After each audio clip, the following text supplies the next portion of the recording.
임마누엘 성도들의 삶을 붙드는 말씀. 임마누엘 성도 여러분, 안녕하세요. 오늘은 신명기 29장 22절부터 29절 말씀을 나누고자 합니다. 하나님의 의로운 백성으로서 이스라엘은 열방을 향하여 하나님의 이름의 영광과 그 구원의 빛, 그의 사랑과 공의, 자비를 드러내야 할 사명이 있는 것입니다.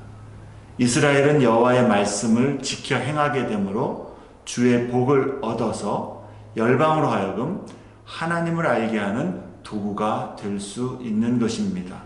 그러나 반대로 하나님과 그의 언약을 배반하고 하나님의 말씀에 불순종하게 될 때에 그들은 오히려 하나님의 심판을 경험하고 그래서 열방의 조롱과 비웃음의 대상이 될 수도 있는 것이죠. 여호와의 이름으로 일컬음을 받는 백성이 주님께 신실하고 주의 말씀에 순종하게 될 때에 주님은 그들이 열방으로부터 칭찬과 명성을 얻게 하시고 그래서 하나님은 영광을 받으십니다. 하지만 주의 백성이 하나님을 배반하고 주의 말씀에 불순종의 길로 고집스럽게 나아갈 때에 주님은 그들에게 징계를 내리십니다. 비록 징계로 말미암아 여호와의 이름의 영광은 땅에 떨어지고 사람들로부터 모욕을 받게 될지라도 주님은 그렇게 해서라도 하나님의 백성을 돌이키시고 회복시키기를 원하시기 때문입니다.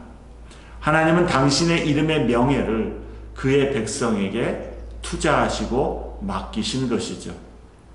순종은 우리에게 주의 언약적 축복과 함께 하나님의 영광이 드러나게 하지만 불순종은 우리에게 주의 언약적 심판과 함께 하나님의 이름에 먹칠을 하게 만드는 것입니다.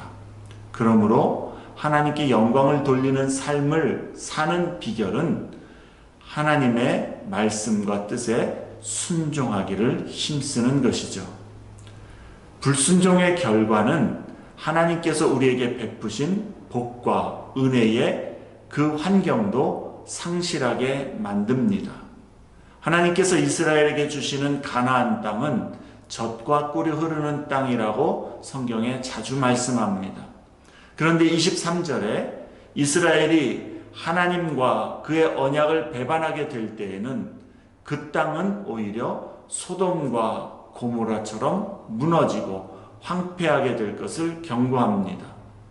한때는 젖과 꿀이 흐르는 땅이었을지라도 하나님의 재앙으로 인하여 불에 타고 유황과 소금이 되어서 아무런 결실도 맺지 못하는 쓸모없는 땅이 되고 말 것을 경고합니다.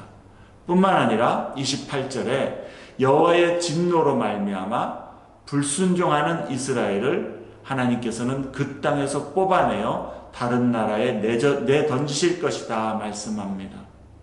그리고 불행하게도 모세의 이 경고는 이스라엘의 역사 가운데에서 현실로 그대로 성취가 되었습니다.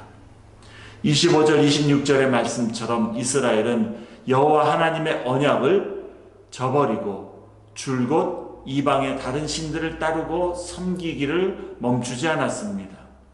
이스라엘 백성은 한 번도 여호와 하나님을 완전히 떠나지는 않았었지만 또한 하나님만을 온전히 섬기지도 않았던 것이죠.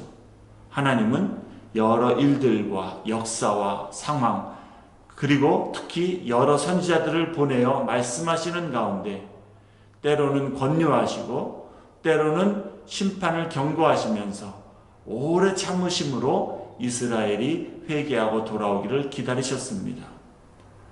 그리고 마침내 언약의 말씀에 경고한 대로 돌아오지 않는 회개하지 않는 이스라엘을 아수르와 바벨론의 손에 넘기심으로 심판하시고 징계하셨습니다. 이스라엘에게 주어진 심판은 하나님께서 이미 나타내셨고 경고하신 당연한 결과였습니다. 그러나 하나님은 또한 심판 가운데서도 이스라엘과의 언약을 잊지 않으시고 그들을 회복시키실 것을 선지자들을 통해 약속하신 것입니다. 하나님은 이스라엘의 실패마저도 하나님의 구원의 뜻과 계획을 이루어 가시는 도구로 사용하신 것이죠.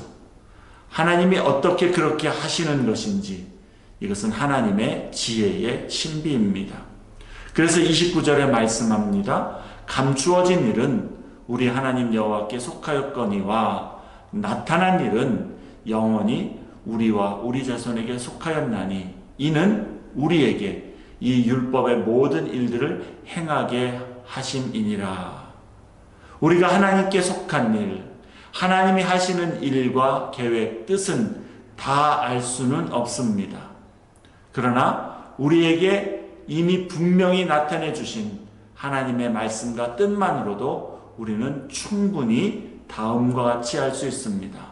순종이 복이라는 것, 순종으로 하나님께 영광을 돌릴 수 있다라는 것, 그리고 순종은 우리의 삶의 환경과 길을 주의 풍성하신 은혜 아래 가져다 놓게 하는 비결이라는 것, 이것을 우리는 압니다. 주님의 이름으로 일컬음을 받는 우리 그리스도인들, 언제나 하나님의 말씀과 그 뜻에 늘 순종하기를 사모하는 그러한 모습으로 하나님의 복된 사람, 복된 삶을 이루어가는 우리 모두가 되시기를 주의 이름으로 축원합니다.